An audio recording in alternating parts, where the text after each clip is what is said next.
E aí, pessoal, tudo certinho? Esperar aí Renan entrar na live.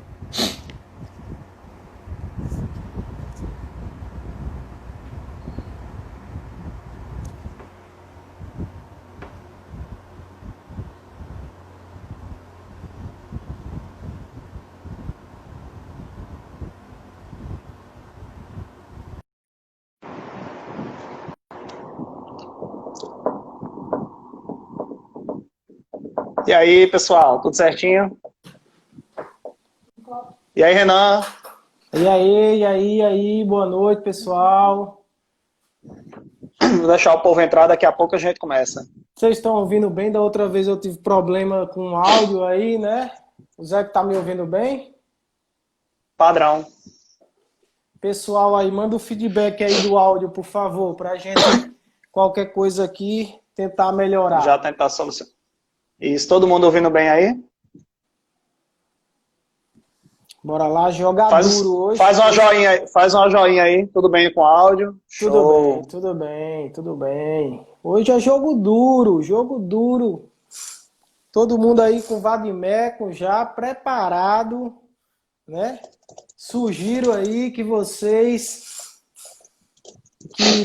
que estão aí se preparando para concurso público e que gostam de anotar, que vocês tenham aí um bloquinho de notas ou um caderno, que seja, porque eu tenho certeza de que serão muitas informações para vocês e vale a pena anotar para que vocês não percam nenhuma questão aqui que a gente vai abordar e que certamente vai ser cobrado em concurso público. Então, fica a minha sugestão aí para quem gosta de anotar, fica aí com o seu caderninho, seu bloco de notas e vai anotando tudo que a gente for trazendo aqui de importante no que diz respeito aí aos crimes contra a vida. Vamos ver se a gente consegue bater tudo aí. É muita coisa, né, Zé? Que só de crime aqui de Muita homicídio, coisa. é muita informação, muita jurisprudência. Cara de prova. O encontro de hoje, certamente aí serão abordadas muitas questões de prova. Muitas questões de prova. Tenho certeza disso. Vamos esperar um pouquinho. A gente começou aqui um pouco antes para fazer o teste do áudio aí, do vídeo, tudo isso. Aí é o tempo do pessoal ir entrando. A gente marcou às 19, né? São agora o quê? Faltam 5 minutos aqui no meu. Então é o tempo que a gente Isso. vai fazendo esse bate-bola aqui, vocês vão pegando o vadimeco de vocês, café na mão. Isso aí, o meu tá aqui, ó. Tamo junto para jogar duro. Pega o café aí que hoje vai ser muita informação, vai valer a pena aí vocês acompanharem. Além do café na mão, vadimeco na mão também. O meu fiel escudeiro tá aqui, ó. Nosso, o nosso amigo da aprovação. O meu tá aqui, vou sempre fazendo as minhas marcações. Os crimes contra a vida aí são extremamente importantes nas provas de concurso. Tem aí a prova de delegado do Paraná, muita gente vai fazer. A prova do DEPEN, concurso top aí saiu agora. E também Muito a bom mesmo. prova, a prova de agente da Polícia Civil do Distrito Federal. Nesses três concursos, esse assunto que a gente vai abordar hoje aqui serve para os três. Então, Despenca nas você, provas. com certeza, Zé, com certeza. Então é um tema aí coringa, né? Quem vai fazer delegado no Paraná, quem vai fazer DEPEN, ou quem vai fazer agente da PCDF, ou quem vai fazer os três, que está na caveiragem dos concursos, né? Não pode perder hoje aí, a gente tá fazendo aqui, vai pegando aí sua aguinha, vai pegando seu café, que já já a gente vai começar. Jogo duro, aí ó, abraço para Ravi, meu amigo Caveira aí da Polícia Civil de Pernambuco, joga duro, tá de volta pro jogo, né? Vamos lá, hoje é homicídio aí, hoje é crimes contra a vida, vamos embora. Pra vocês aí, ó. Aí sim, hein? Tem que comprar uma dessa também aí, Zé. Me bota no canal aí dessa caneca. E aí, pessoal? Vamos lá. 4 minutinhos pra gente começar. 4 minutinhos pra gente começar a live. Deixa eu passar aqui também uma informação que eu acho importante, Zé, que é antes da informação, deixa eu também para fazer aqui, né, um pedido a vocês. Quem ainda não me segue aí no Instagram, segue aí eu, o Zé, que também, o Zé que tá aqui é Zequias Zé, que segue o @DonatoMPF também. Nosso perfil aí, na medida do possível, que a gente também tem nossas ocupações, mas a gente está sempre dando dicas para concurso e também para atuação na vida prática, né? Quem seja policial, advogado criminalista, Ministério Público, quem atua com a área criminal aí, principalmente, vale a pena seguir esses nossos perfis aí. Mas o que eu queria trazer aqui de sugestão também é o seguinte: vamos deixar para estar respondendo eventuais dúvidas num momento específico. Por quê, né? Porque senão, à medida que a gente vai abordando aqui uns temas importantes, aí você faz uma pergunta, o outro colega faz outra pergunta, aí a gente começa a parar muito a live. Perde o raciocínio. Perde o raciocínio, não tem aquela progressão. Então deixa a live sai de 1 hora, vira 5, né? Exato. Então deixa a sugestão aí, faz uma anotaçãozinha aí, pô, fiquei com dúvida nessa questão, anota aí, vou perguntar isso no final aqui para Zé, para Renan, vou perguntar isso aqui, porque aí a gente consegue caminhar melhor dessa forma. Combinado assim, pessoal? Verdade. Show de bola. 2 minutinhos para a gente começar, pessoal, 2 minutinhos.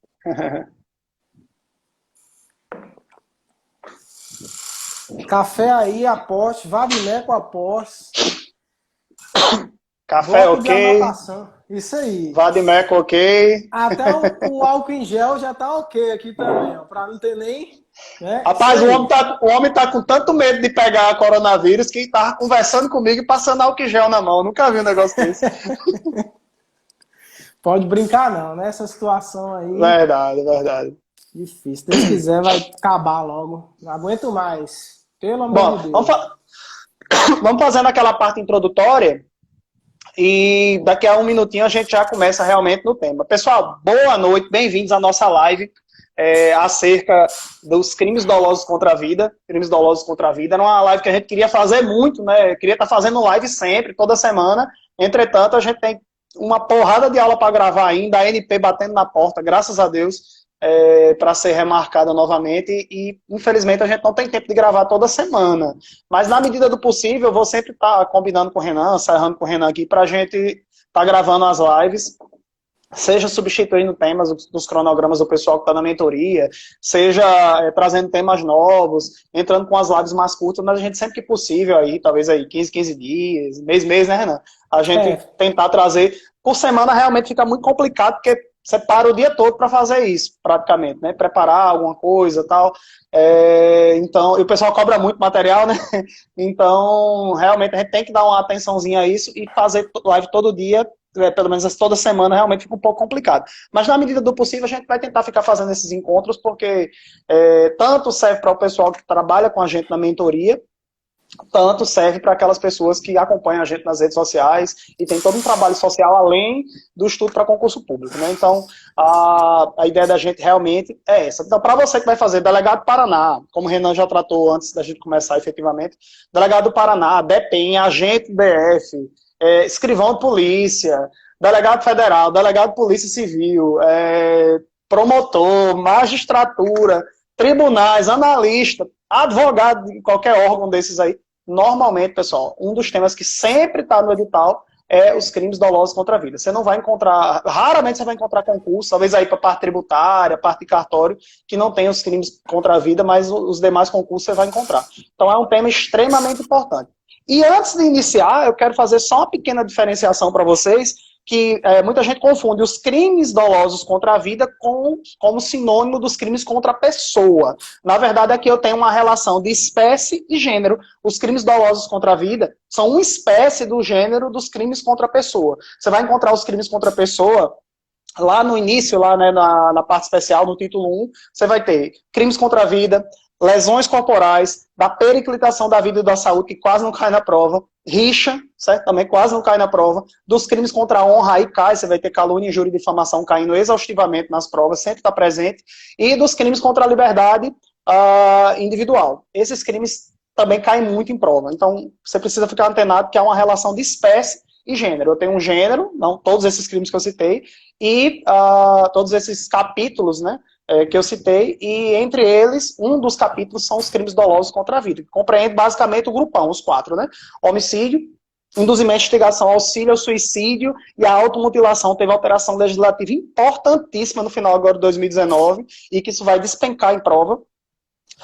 O infanticídio e o aborto, e as modalidades de aborto, aquela exceção à teoria monista, né? A ideia de que a pessoa só é punida, todos os autores ou partícipes respondem pelo mesmo crime. Então, vou ter uma exceção à teoria monista ali no crime de aborto. Se tudo correr bem, a gente vai tratar desses temas todos hoje à noite. Beleza? Passa agora as considerações aí iniciais para Renan, para a gente poder efetivamente começar na nossa live. Perfeito. Importante, viu, Zé? Muito importante essa sistematização que você faz aí. Eu já vi candidato bom perder questão em prova de concurso porque confundia questão de título e capítulo, que foi o que você sistematizou já, para que ninguém confunda aí crimes contra a pessoa e crimes contra a vida. Aqui é relação de gênero e espécie, né? Especificamente esse colega que perdeu essa questão pensava que latrocínio não era crime contra o patrimônio, e é uma forma qualificada de roubo. Mas o que ele confundiu foi exatamente nessa questão aí. Então, veja, hoje nós não vamos tratar sobre todo o título dos crimes contra a pessoa, não. Hoje nós só vamos abordar aqui o capítulo específico dos crimes contra a vida. Tá aí, ó, quem tá com vadimeco, não fique vacilando, não. O artigo 121 é o primeiro e você vai estudar até o 128, que é como o Zé falou, são as modalidades de aborto. A partir daí, começa no 129, já vai ali da lesão corporal e depois da periclitação da vida e da saúde. A gente não vai abordar. Vai abordar somente os crimes contra a vida. E já tratando desse ponto, já introduzindo, como não poderia deixar de ser, é preciso a gente começar da Constituição.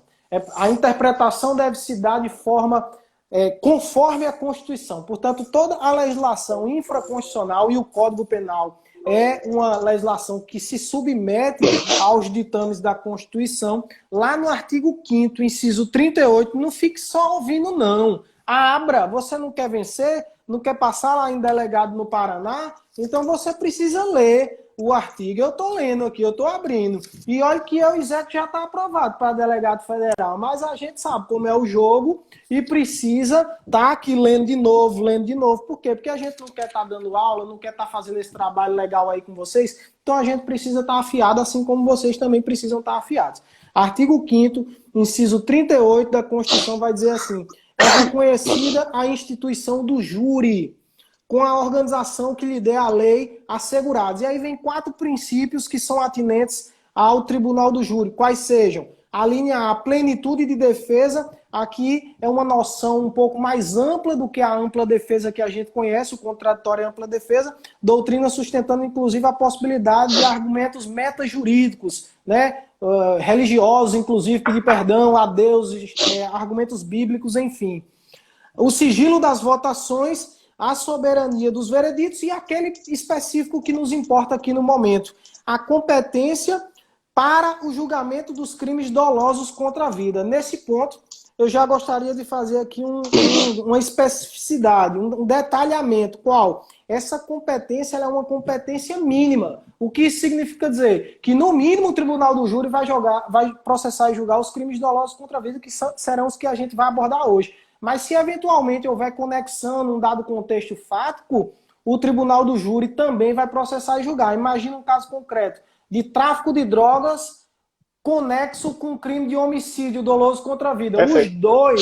Os dois, tanto o homicídio doloso contra a vida quanto o tráfico de drogas, serão processados e julgados no tribunal do júri. Então, em razão disso que eu falei aqui agora, a gente pode dizer que a competência do tribunal do júri para processar os crimes dolosos contra a vida é uma competência mínima, porque é possível aí a questão da conexão. Agora, feita aí essa questão, só para arrematar e passar já a palavra para o Zé para ele jogar duro, eu queria falar sobre mandado constitucional de criminalização implícito. Por quê? Porque, veja, o que é um mandado constitucional de criminalização? É uma determinação do Constituinte para que o legislador infraconstitucional observe aquelas determinações mínimas que a Constituição fixou. Por exemplo, o artigo 5º diz que a lei considerará os crimes hediondos inafiançáveis, insuscetíveis de graça, anistia. Essa determinação da Constituição é chamada de mandado constitucional de criminalização. Quanto ao homicídio, não há, de maneira expressa, uma determinação. Mas como a Constituição protege o direito à vida, como um bem jurídico de extrema importância, parte da doutrina, inclusive, sustentando ser o bem jurídico mais importante. Eu sei que não há hierarquia entre os bens jurídicos e o direito constitucional, mas é certo que sem a vida você não exerce nenhum outro direito. Portanto, a doutrina, e é também reconhecido pela jurisprudência, reconhece o direito à vida como um mandado constitucional, um mandado de criminalização, um mandado constitucional de criminalização implícito. Por que implícito? Porque não poderia, por exemplo, o crime de homicídio ser revogado, deixar de existir o crime de homicídio. Por quê? Porque a Constituição determina a proteção da vida. Show de bola, Zeke, joga duro. Show de bola. Lembrar dessa divisão é muito importante. O mandado constitucional de criminalização expresso, né, ou explícito e implícito, né? Tem lá o expresso, lá, por exemplo, quando a Constituição determina que o legislador infraconstitucional deve tipificar, deve prever a criminalização dos crimes hediondos, da tortura, terrorismo, tráfico. Então, chamamos isso de mandado constitucional de criminalização explícito. E o implícito, como o Renan falou, são direitos que, em que pese estejam previstos na Constituição, ele não faz uma remissão expressa. Mas o legislador infraconstitucional deve proteger aqueles direitos previstos ali, por exemplo, no artigo 5º da Constituição. Lembrando que os direitos individuais, eles não estão presentes apenas no artigo 5º, né? Eu tenho direitos individuais espalhados por toda a Constituição e, inclusive, o artigo 5º tem direitos que não são individuais. Então, você vai encontrar os direitos individuais previstos em toda a Constituição, como o próprio STF já reconheceu a anterioridade tributária, né, a anterioridade tributária como direito fundamental. Portanto, cláusula pétrea, né? Falando, já que a gente está tratando acerca de direitos fundamentais, você precisa lembrar que na dicção do STF, direitos fundamentais não têm caráter absoluto, porque direitos eles não podem ser utilizados como escudo para práticas criminosas. O STF trabalha com a ideia de que os direitos fundamentais eles têm caráter relativo. Com base nisso, mesmo o direito à vida, que talvez seja o direito mais importante trazido pela Constituição, ele pode ser relativizado, como, por exemplo, em caso de guerra.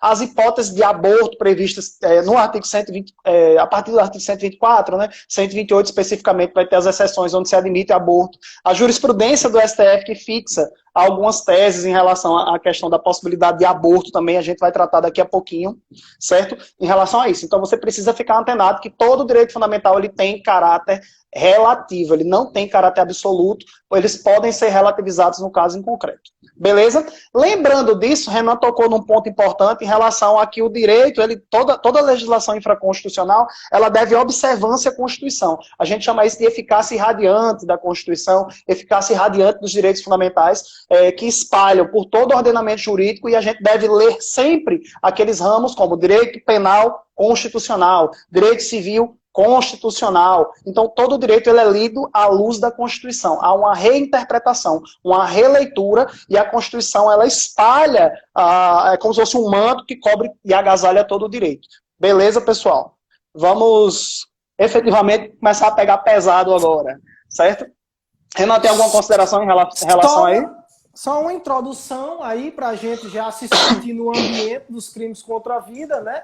Essa filtragem constitucional ela é fundamental antes da gente adentrar especificamente no Código Penal. Agora, feitas as considerações iniciais, podem aí abrir o seu Código Penal, fecha a Constituição, vai lá para o artigo 121 do Código Penal. Quem tiver sem o Vadmecum, abre aí no Google, né?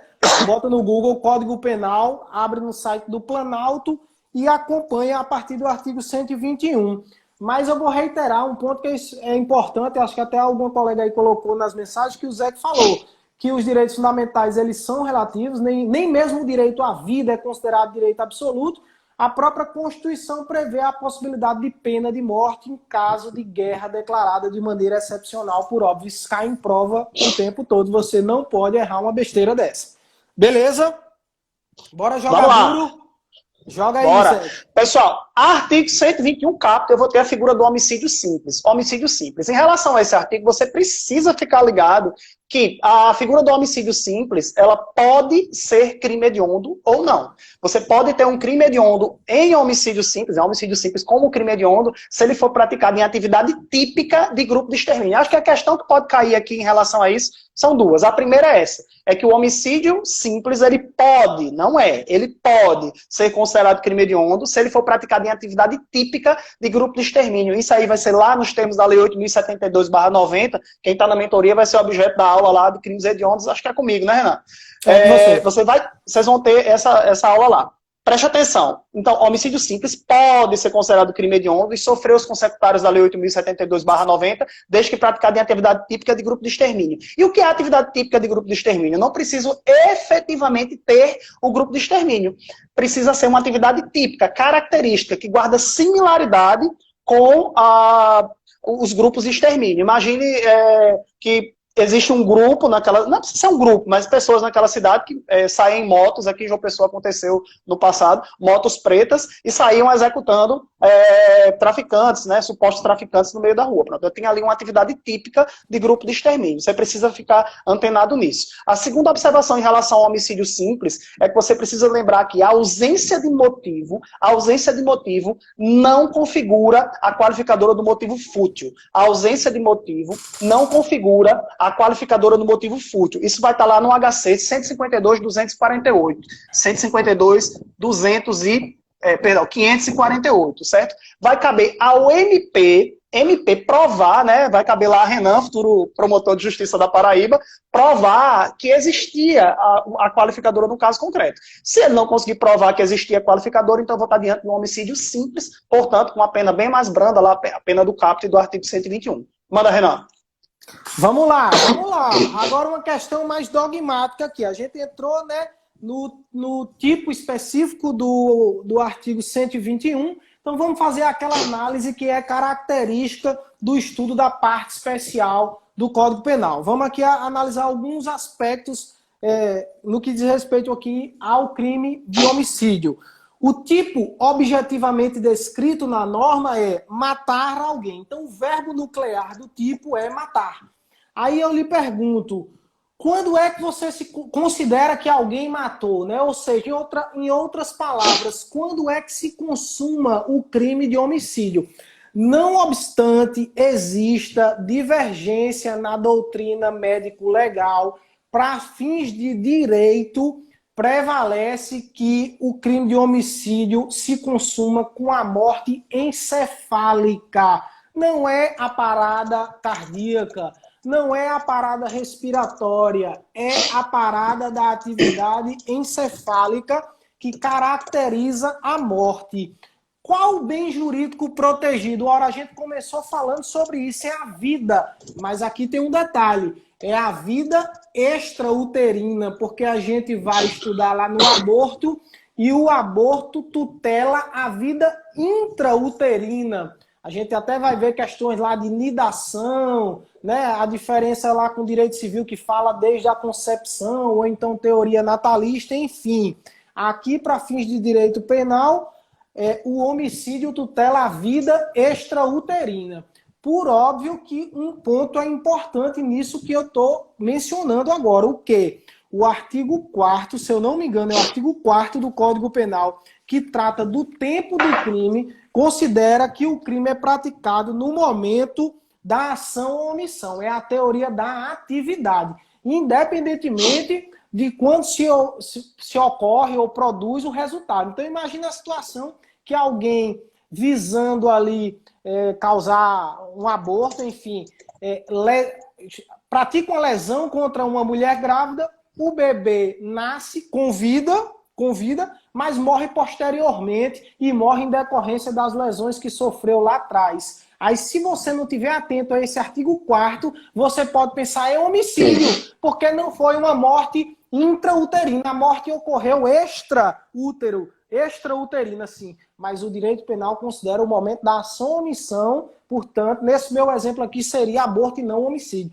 Esse ponto é importante. Então, veja aí, tipo objetivamente descrito na norma, matar alguém. Qual é o bem jurídico tutelado? É a vida intrauterina. Quem é o sujeito ativo? Quem é que pode praticar o crime de homicídio? É crime comum. Qualquer pessoa, não exige qualidade específica do sujeito ativo. É diferente, por exemplo, do infanticídio. A gente vai ver que o infanticídio, para ser sujeito ativo do crime do artigo 123, tem que ser a mãe sob a influência do estado puerperal. Aqui no homicídio, qualquer pessoa pode ser sujeito ativo. E quem é sujeito passivo? É alguém. Alguém, é um ser humano, é pessoa humana. Aqui ganha relevância questões relacionadas ao erro de tipo, sobretudo. O erro de tipo é essencial. O que é isso, Renan? É quando um agente se equivoca quanto a um elementar do tipo penal. O que é um elementar? É uma circunstância que integra o tipo, sem a qual altera a própria tipicidade do crime. Veja, se ao invés de eu matar alguém, eu matar um animal, é crime de homicídio? Não. Então perceba, alguém é um elementar do tipo de homicídio.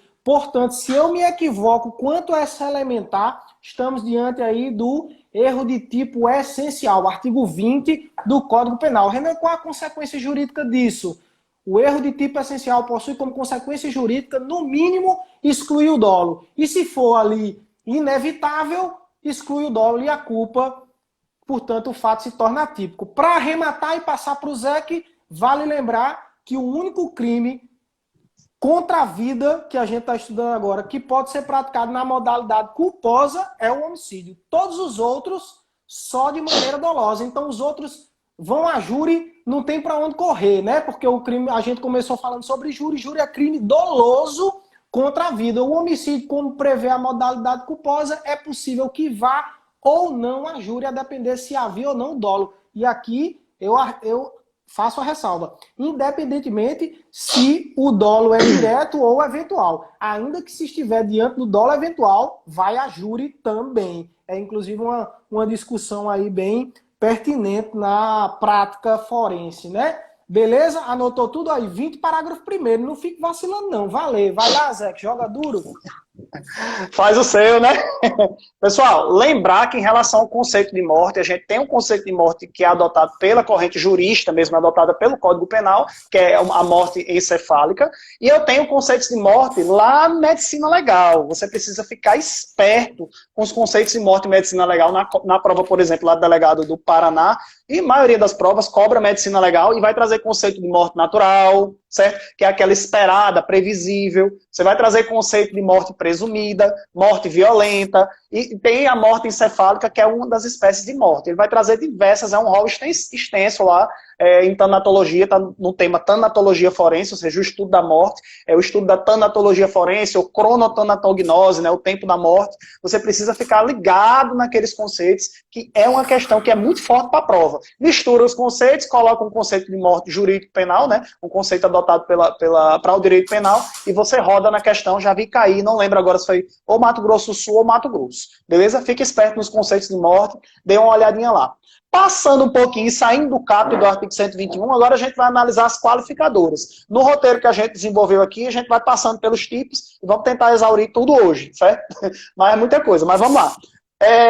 Detalhe, o parágrafo 1º do artigo 121 traz a figura do homicídio privilegiado, certo? A figura do homicídio privilegiado, que eu vou me permitir a fazer a leitura aqui com vocês. Se o agente comete o crime impelido por motivo de relevante valor social ou moral, ou sob domínio de violenta emoção, logo em seguida a injusta provocação da vítima, o juiz pode reduzir a pena de 1/6 a 1/3. Consequência jurídica, o que acarreta o reconhecimento do privilégio. É uma causa de diminuição de pena, aplicável na terceira fase de dosimetria da pena, ou critério Nelson-Hungria, como você preferir, né? Critério trifásico, dosimetria da pena, ou critério Nelson-Hungria. É aplicado na terceira fase. Na primeira fase, eu tenho o estabelecimento da pena base, através da análise das circunstâncias judiciais do artigo 59 do Código Penal, né? Culpabilidade, antecedentes, conduta social, personalidade, comportamento da vítima e outros. Motivos do crime, circunstâncias, consequências. Ufa, falei tudo. Do artigo 59. Na segunda fase, eu tenho agravantes e atenuantes. Agravantes e atenuantes, que não tem um patamar fixo previsto no Código Penal. Existem critérios judiciais que vão fixar a aplicação das agravantes e atenuantes. E na terceira fase, eu tenho as causas de aumento e diminuição de pena, ou majorantes e minorantes, que é aplicada na terceira fase. Portanto, o reconhecimento do homicídio privilegiado acarreta uma diminuição de pena e a prova adora trocar esses quórums, esses quantos. quantos? É de 1/6 a 1/3. Sua prova vai voltar de 1/6 a 2/3, 1/3 a 2/3. Grave isso, risque, reescreva, que isso vai fazer com que você não erre a questão no dia da prova, beleza? Então, é uma causa de diminuição de pena aplicada na terceira fase. Toda causa de diminuição de pena ou causa de aumento, majorante e minorante, é aplicada na terceira fase da dosimetria da pena. Outra observação aqui, aí duas observações eu já passo para Renan comentar. Domínio de violenta emoção. É uma conduta arrebatadora que deixa o indivíduo translocado. A pessoa está possessa. É chegar em casa e pegar o estuprador da filha, o estuprador que acabou de estuprar sua filha. É uma coisa muito absurda. Não é sobre influência de violenta emoção. A prova vai colocar influência. A influência não acarreta o homicídio privilegiado. É domínio de violenta emoção. Fica ligado nisso. Bancas como o FCC e Vunesp adoram colocar esse tipo de observação para lascar vocês na prova, mas a gente não vai deixar, certo? Você precisa lembrar que o homicídio privilegiado, isso eu falei, né? Causa de diminuição de pena, beleza. Homicídio qualificado privilegiado,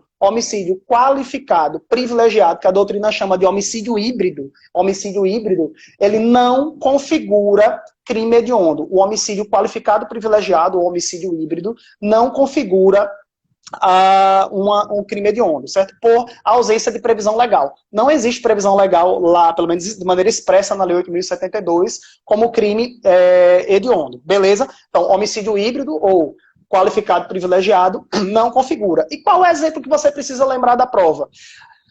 Você precisa primeiro pensar o seguinte, ó, vai ser possível qualificador e privilégio se a qualificadora for de ordem objetiva, que é ligada aos meios e aos modos de execução, e o privilégio, ele sempre é subjetivo. Privilégio sempre é subjetivo. E a qualificadora, ela sempre é objetiva. Então, imagina um indivíduo que chegou em casa e pegou a filha que acabara de ser estuprada. E ela afirma que foi o vizinho. Ele vai na casa do vizinho e mata. Mas ele não se contenta em matar. Ele coloca uma bomba dentro dele e explode. O exemplo é sempre assim, né? Explode o indivíduo. Ou faz uma coivara, junta aquele bando de mato e toca fogo. Faz um churrasco do cara lá, certo? Pronto. Nesse caso eu tenho um homicídio privilegiado e ao mesmo tempo qualificado. Privilegiado por uma das hipóteses lá do parágrafo 1º e qualificado pelo uso de fogo, ou no caso do primeiro exemplo, de explosivo. Então perceba, eu posso ter um homicídio qualificado privilegiado? Posso. A doutrina chama de homicídio híbrido e ele não configura crime hediondo. Beleza, pessoal? Passo agora para Renan. Muito importante, Zé. Muito importante, que eu vou até fazer uma revisão, porque Zé já falou de maneira brilhante, mas Zé é 220 volts. Então, para você não esquecer isso que Zé está falando, porque é muito importante. O privilégio, ele possui natureza jurídica de causa de diminuição de pena. E como o Zé muito bem falou, lá, quando da aplicação da pena, o juiz, no critério trifásico, depois de fixar a pena base com fundamento no artigo 59, as circunstâncias judiciais, passa para a análise das atenuantes e as agravantes e, por fim, fixa a pena definitiva considerando as causas de aumento e de diminuição de pena. Pois bem, o privilégio, que é quando o agente comete o crime de homicídio sob o domínio de violenta emoção, logo em seguida a injusta provocação da vítima, ou por relevante valor moral, relevante valor social, por exemplo, a eutanásia, né? A doutrina utiliza como exemplo a eutanásia aqui, que é você ali fazer cessar o sofrimento de quem está no estado terminal, por exemplo, seria um homicídio privilegiado por um relevante valor moral, né? Então teria essa causa de diminuição de pena. Como o Zé bem falou, o homicídio privilegiado ele pode ser híbrido, ele pode ser privilegiado e ao mesmo tempo qualificado, desde que a qualificadora seja de ordem objetiva, ou seja, que ela esteja relacionada aos meios e aos modos de execução. O que eu achei interessante é que quando se estiver na quesitação no tribunal do júri, primeiro se avalia o privilégio, se houve ou não, se o júri reconhece ou não o privilégio. Olha a consequência jurídica. Uma vez reconhecido a incidência do privilégio, seja por relevante valor moral, social, porque estava sob o domínio de violenta emoção, logo em seguida a injusta provocação da vítima, automaticamente estará afastada todas as qualificadoras subjetivas, porque elas são incompatíveis. Por exemplo, não tem como você cometer um crime por relevante valor moral e ao mesmo tempo ser por motivo fútil. É incompatível o privilégio, que é de natureza subjetiva, com as qualificadoras de ordem subjetiva. De ordem objetiva, sim, é possível haver essa compatibilização. E um ponto importante que o Zé também mencionou, mas eu gostaria de reiterar, é que não confunda o crime de homicídio ser praticado sob o domínio de violenta emoção ou sob a influência. Isso caiu na prova agora de promotor do Ministério Público do Ceará, prova 2020, para vocês verem como esse assunto tem pertinência. Foi banca CESP lá, uma banca que provavelmente fará as provas aí da área policial. Acho que o DEPEN deve ser CESP. Então veja só. Se o agente cometeu um homicídio porque ele estava sob a influência, qual a diferença, Renan, de estar sob a influência e sob o domínio? É de grau de intensidade. A influência, você, muito embora esteja influenciado, você ainda tem um autocontrole. É uma emoção em que você se controla ainda, mas está influenciado. Olha aí o Jefão jogando duro. A influência é um atenuante, vai estar lá no artigo 65, inciso 3, a linha C. Agora não vale não. Fica aí vacilando, só ouvindo o que eu estou dizendo. Porque eu vou ler, porque eu quero ver de novo. Olha onde é que está, Renan? Artigo 65, inciso 3º, a linha C. Vai dizer assim, são circunstâncias que sempre atenuam a pena. Ter o agente cometido o crime sob coação que podia resistir, não é o caso. Incumprimento de ordem de autoridade superior não é o caso. Agora você grifa. Ou sob a influência de violenta emoção provocada por ato injusto da vítima. Então veja, lá na prova de promotor do Ceará, caiu exatamente dizendo que era sob a influência e estava fazendo de maneira equivocada o candidato crer que era a hipótese de homicídio privilegiado, ou seja, causa de diminuição de pena, o que não era, porque para ser a hipótese do privilégio, que é causa de diminuição de pena, tem que estar sob o domínio. Show de bola? Bora pra frente? Bora. Pessoal aí preocupado com a minha saúde, não tô com coronavírus não, viu, pessoal? É de fábrica. Quem me conhece aí, quem já é aluno comigo aí há mais de ano, sabe que essa sinusite, renite, o que for de it eu tenho, né? Sinusite, renite, alergia, tem tudo. Aí realmente eu fico com um fungado eterno, mas não é coronavírus não, tô escapando. Morri, mas passo bem, beleza? Vamos continuar aqui. Alergia, ou ventilador, ar-condicionado ou calor. Aí entre os dois eu prefiro ficar fungando e vocês tendo que aguentar, faz parte, né? É o ônus. Vamos lá, homicídio ainda, agora vamos tratar realmente aqui das questões relativas às qualificadoras, né? Vamos entrar agora debandado, eu vou até abrir aqui meu vadimeco aqui pra gente ir comentando.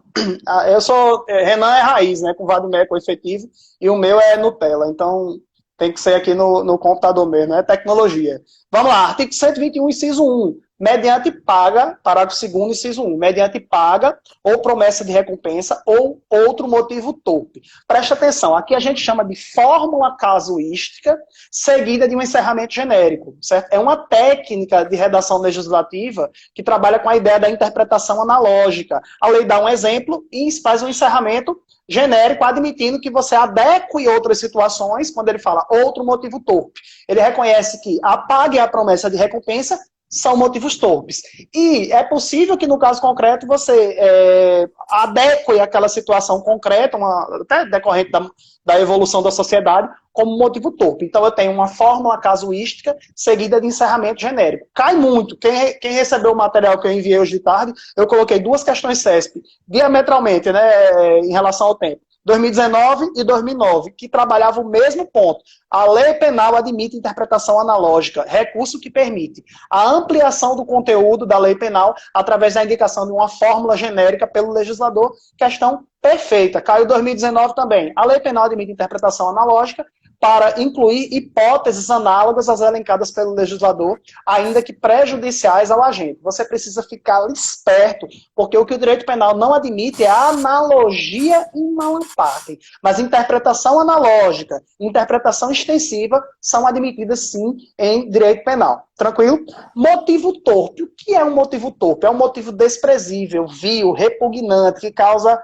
É asqueroso, é que você olha assim e fala, rapaz, não acredito que essa pessoa fez isso não, é um absurdo. Pronto, você lembrar da pessoa que mata os próprios pais para ficar com a herança. Infelizmente tivemos exemplos nefastos aí ao longo dos anos em relação a isso. Diversos casos, teve aquele caso que vocês sabem qual é, mas tem diversos outros casos, isso, eu derrubando as coisas aqui. Isso cai rotineiramente, vem acontecendo, quem assiste programa policial sabe que é uma coisa, infelizmente, muito comum de acontecer. Então, é um motivo moralmente reprovável, demonstrativo da depravação espiritual do sujeito. Se ligue, ganância, exatamente. Se ligue nesse bizu, certo? Motivo torpe é um motivo desprezível, repugnante e asqueroso. Por que eu estou falando isso? Porque você precisa diferenciar do motivo fútil, que é o próximo, vai estar na próxima qualificadora, certo? O motivo fútil é um motivo desproporcional. Motivo fútil é um motivo desproporcional. É matar alguém porque não deu um cigarro, certo? É matar alguém porque não emprestou um dinheiro para a pessoa pagar uma conta. Então, é um motivo que ele é desproporcional. A briga de trânsito, salvo algumas exceções, na regra geral, a briga de trânsito é uma coisa desproporcional. Você precisa ficar antenado nessa diferenciação, beleza? Então, motivo torpe é um motivo desprezível, repugnante. E vil também, né? E o motivo fútil é um motivo pequeno, certo? Que você observa assim, putz, é desproporcional isso. Fique esperto nessa diferenciação. Olha o que diz a quinta turma e a sexta turma. Acho que foi essa observação, Renan, que Renan tinha falado sobre o motivo fútil. Eu tinha colocado aqui duas jurisprudências e Renan já trouxe uma jurisprudência de 2017. Eu vou dar uma lidinha na jurisprudência, já passo para Renan fazer o arremate, porque essa jurisprudência ela vai e volta. Então, ora reconhece, ora não reconhece, como muitas jurisprudências, né? Fora quando o STF e o STJ dizem coisas distintas. Ó. Quinta turma do STJ agora julgado em 2018, viu, Renan? Esse é 2018, beleza? Perfeito. Não se comunica, porque você falou aqui 2016, 2017. Mas ele cita o de 2017, mas o julgado é 2018. Ele observa a colegialidade da quinta turma, entendeu? Não Perfeito. Se comunica, eu vou falar do motivo torpe, tá certo? Estamos falando acerca do motivo torpe em relação a paga ou promessa de recompensa, beleza? Paga ou promessa de recompensa. Que não se comunica entre a figura do executor do delito e a figura do mandante. O motivo torpe, ele, pelo menos nesse vai e volta da jurisprudência, não se comunica a paga ou promessa de recompensa, que é a qualificadora que vai incidir sobre a pessoa que executa efetivamente o autor imediato do delito, e a figura do mandante do crime, certo? Olha o que diz a jurisprudência. Não se comunica, né? A quinta turma do STJ, no julgamento do RESP, eu cito o RESP aqui, firmou a compreensão no sentido de que a qualificadora da paga ou promessa de recompensa não é elementar do crime de homicídio e, em consequência, possuindo caráter pessoal, não se comunica aos mandantes. Julgado aqui de 22 de novembro de 2018.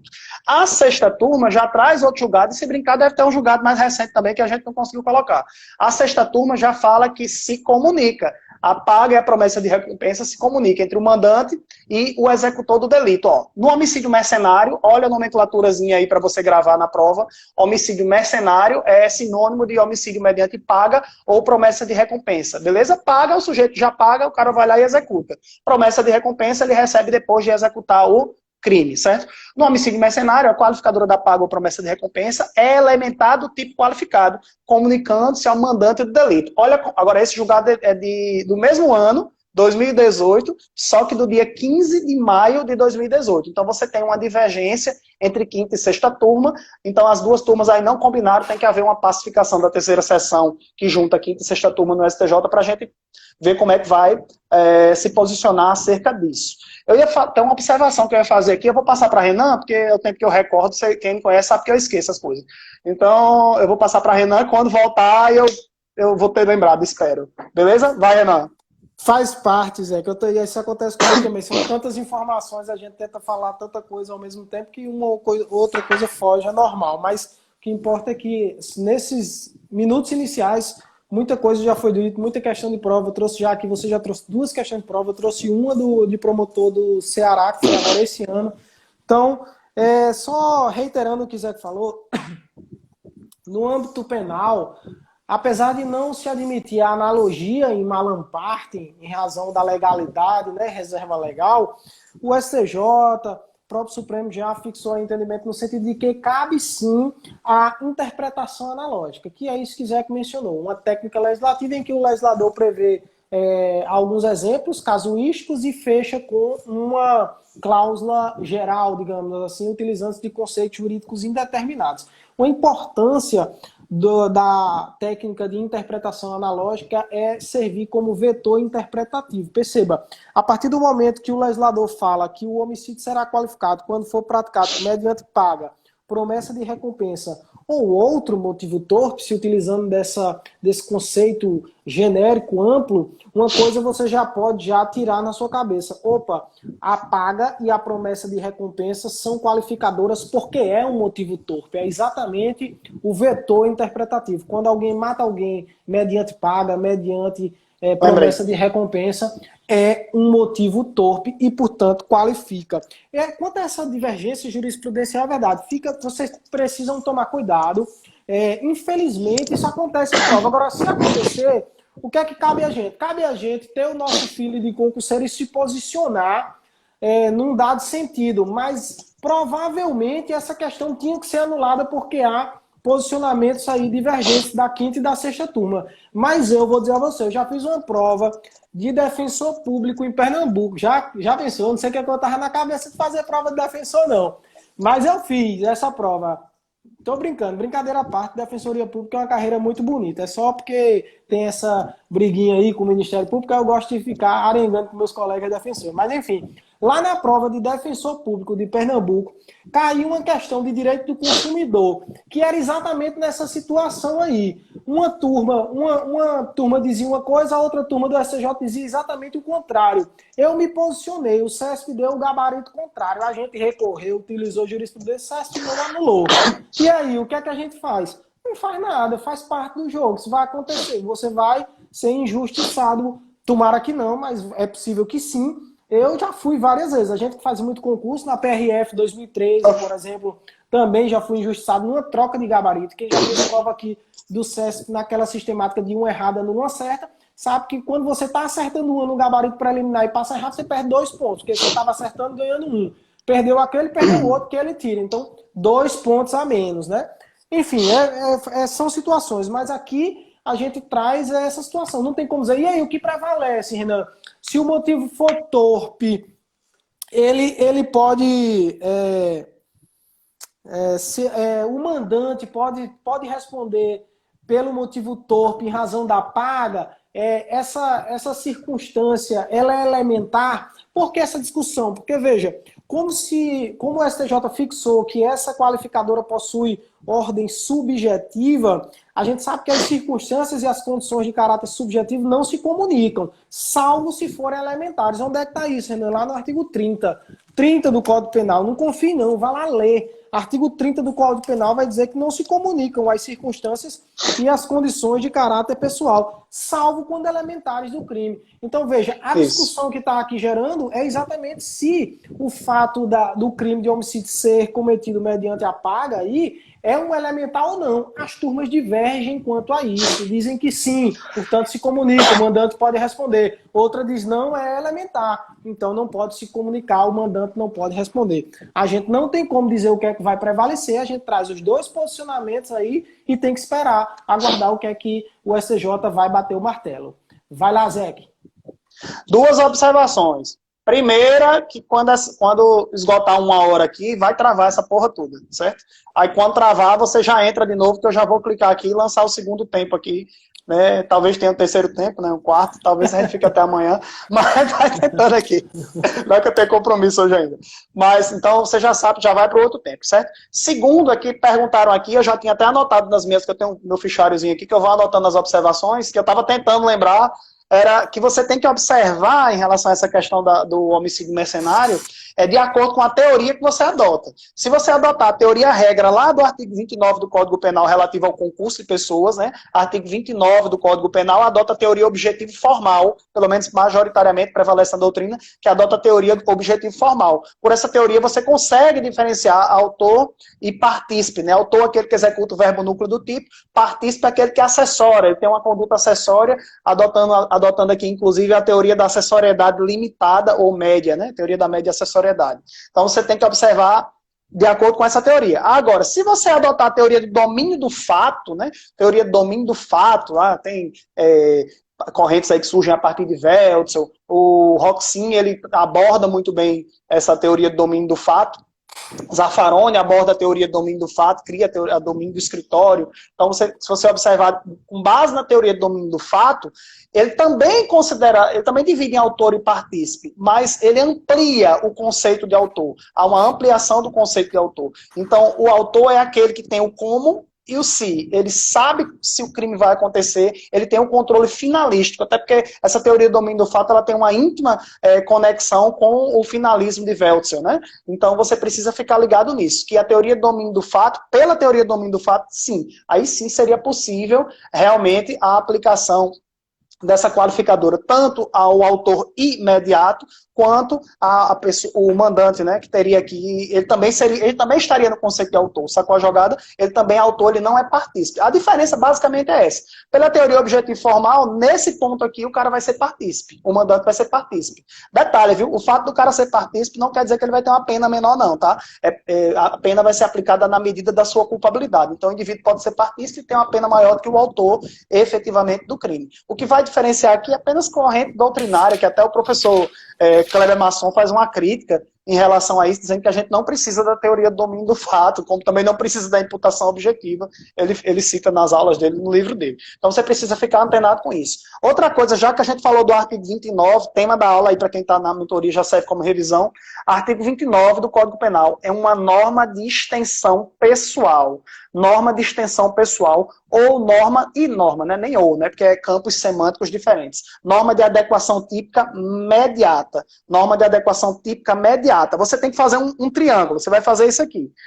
Você não consegue... Lá no artigo 121 não está dizendo duas pessoas matarem alguém. Está dizendo matar alguém. Então, o mandamento constitucional é não matarás. Parece Bíblia, né? Não matarás. Você precisa dessa conexão do artigo 29 para fazer uma ponte para você unir dois autores praticando um homicídio. A gente chama isso de norma de extensão pessoal. Norma de extensão pessoal ou norma de adequação típica mediata pessoal. Beleza? Você tem outras normas de extensão dentro do Código Penal. Você tem a norma de extensão temporal, que é o Instituto da Tentativa, prevista lá no artigo 14, inciso 2 do Código Penal, né? Tentativa é uma norma de extensão temporal, porque está ligada ao tempo do crime, é o iter criminis percorrido.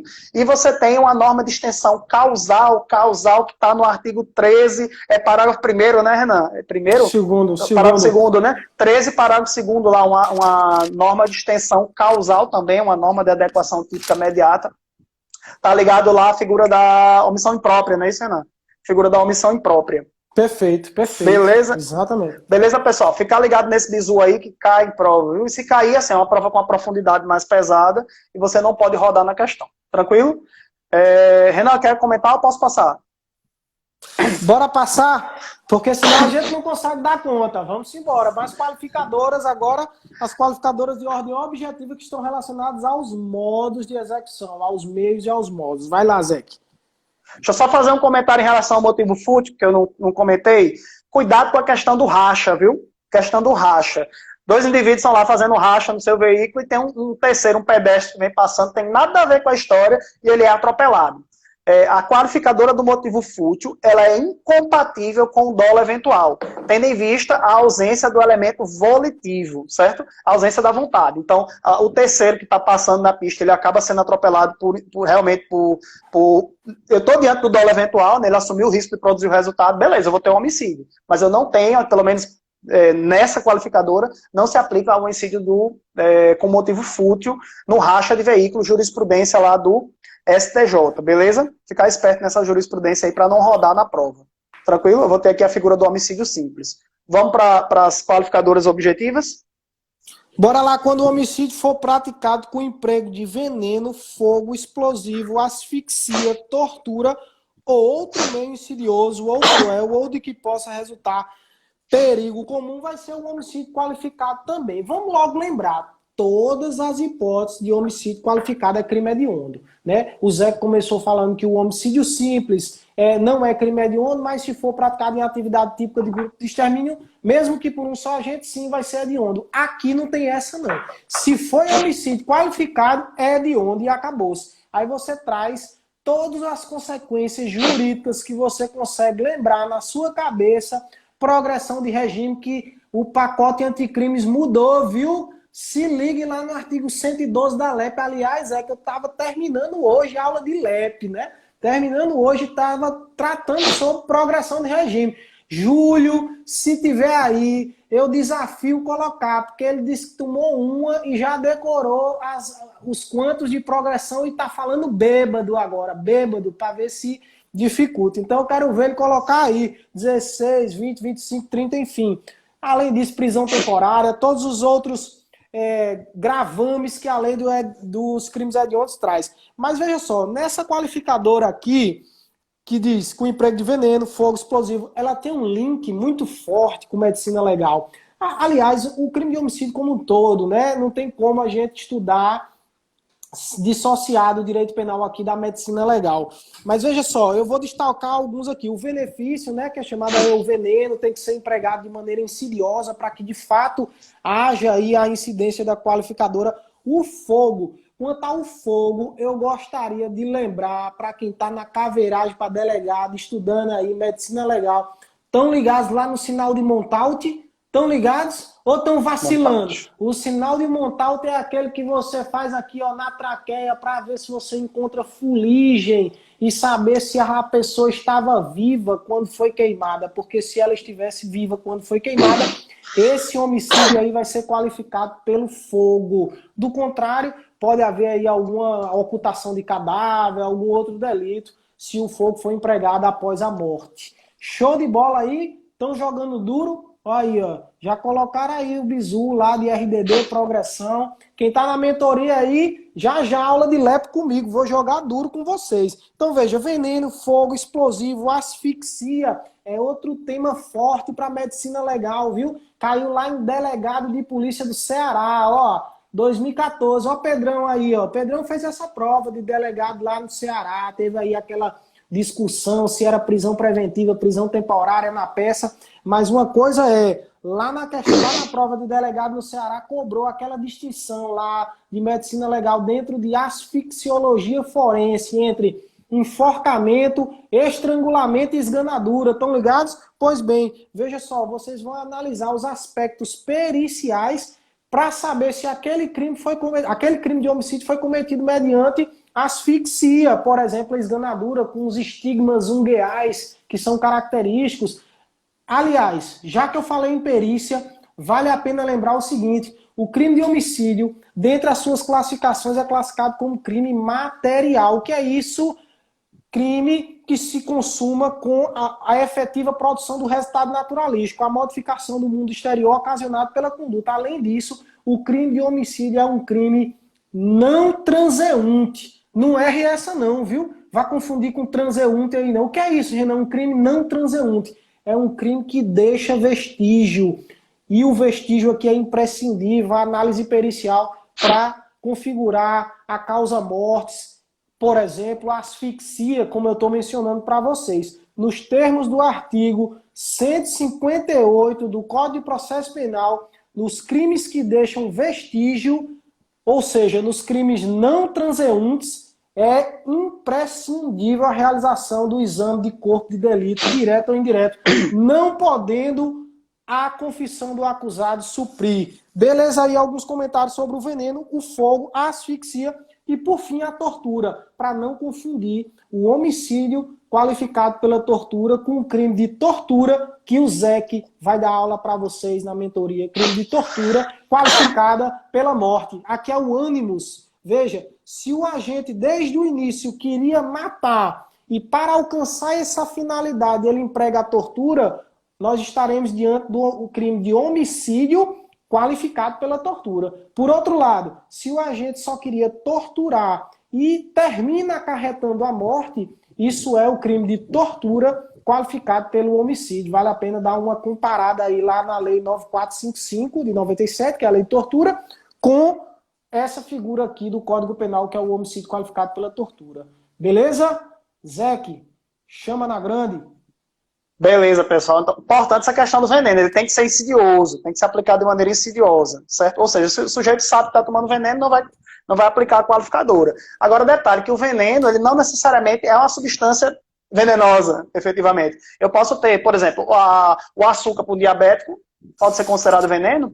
Pode, outra substância que para aquela pessoa especificamente vai ser considerada veneno. Então, o veneno ele é considerado casuisticamente. Tranquilo, pessoal? Costuma cair muito questão de veneno naquelas questões relativas às concausas, as concausas relativamente independentes, com causas absolutamente independentes. Costuma cair muito, eu já tratei disso aí numa aula com vocês. Em relação aqui, eu estou muito satisfeito com o tema, a gente conseguiu bater, o Renan falou tudo aqui do homicídio qualificado aqui pelo veneno, fogo, explosivo, asfixia, tortura, outro meio insidioso ou cruel.